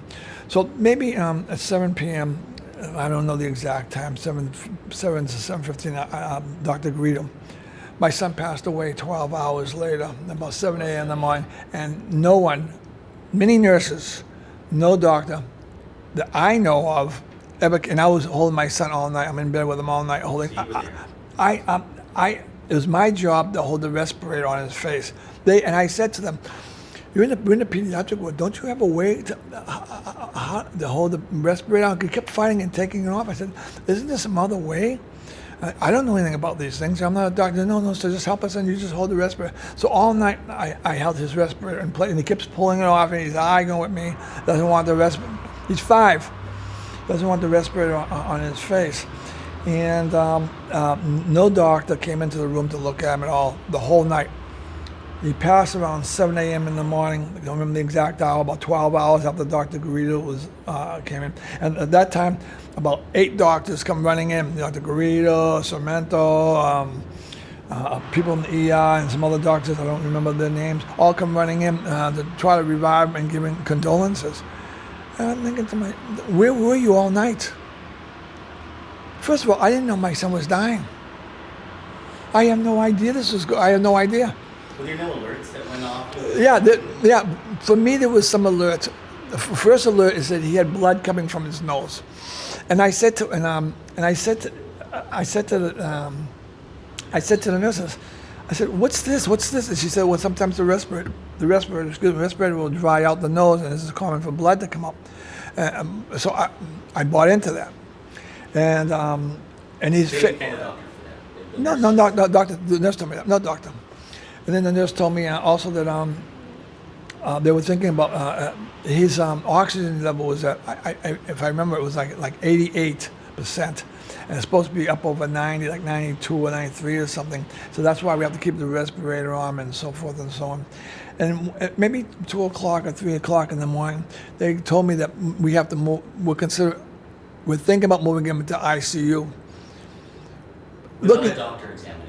No doctor came in the room. They might be looking at the records that the nurses are taking out, but no doctor came in that room. I was with my son all night. No doctors. And that's why I'm thinking he's not that sick. I'm buying into the whole concept of what my observations are. My observations are he's got blood. He says because of this. His face also didn't look right to me. It looked like he was getting some swelling. Something wasn't right. I'm telling this to the nurse. So they said we're thinking about putting him into the ICU. Then maybe about 15 minutes after she said that, she goes, instead of putting him to ICU, we're going to move him next to our desk.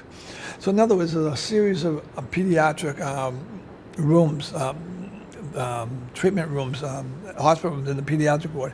And he was down maybe towards the end, so they moved him right across from the nurses station. But still, across from the nurses station is not the ICU. So I thought, oh, so that way they're closer, so they come in. I'm thinking to myself, everything's going to be okay. And I'm just going by what they're saying. You know, I feel bad about this because maybe I should have known more, maybe I should look closer, or what.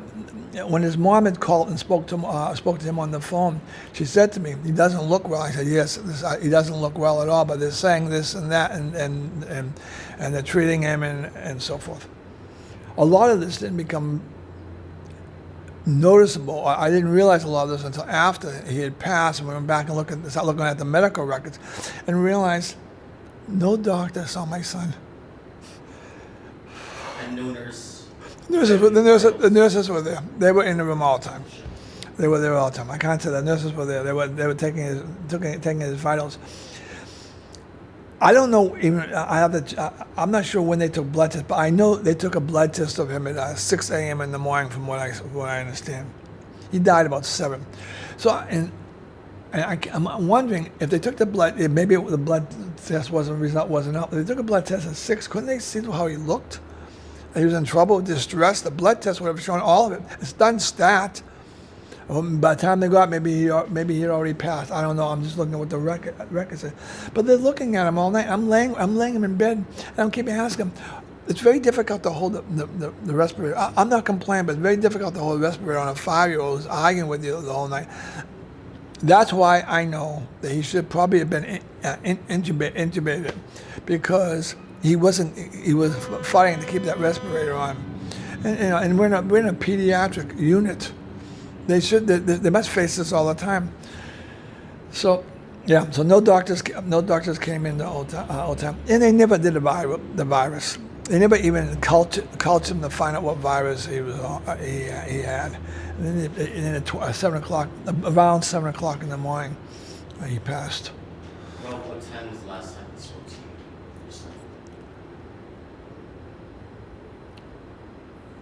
Let's see. I was talking to him. I was talking to him all night because trying to keep the mask on. He kept putting his arms around me. I said, "Daddy, I love."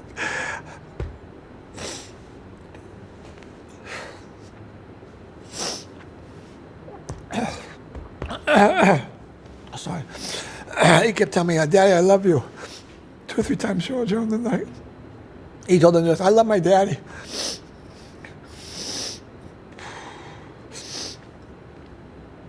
I said to him, "Ooh, we need to take a trip when you get out of here. Where do you want to go?"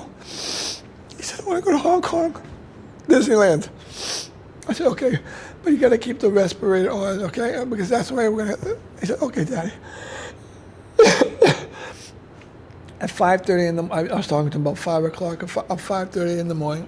I think that was about the last time I talked to him. He died like an hour later. Did he seem to be in? No, at 5:30. At 5:30.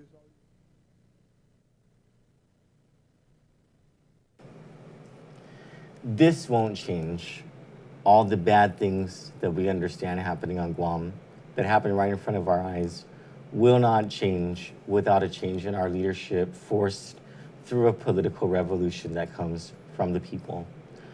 Denise Pangilinan and Sandra Seo are onto something, and we should support that effort. If we want to have justice for Asher Dean, if we want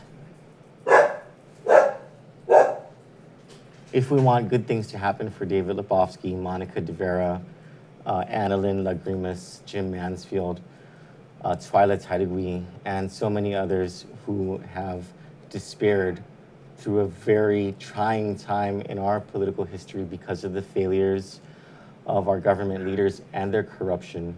And it isn't just medical malpractice. Take your pick of issues of corruption and suffering in this island. Child abuse. Yeah, abuse of women. Children, raping children. Then it's time for a political revolution. So please, Kanditland, join us at 5:30 tomorrow to protest the governor and to start a revolution to remove our leaders from office before their terms are up. For Kandit News, I'm Troy Torres. And I'm Johnny Rosario. Good night. Good night. Good night.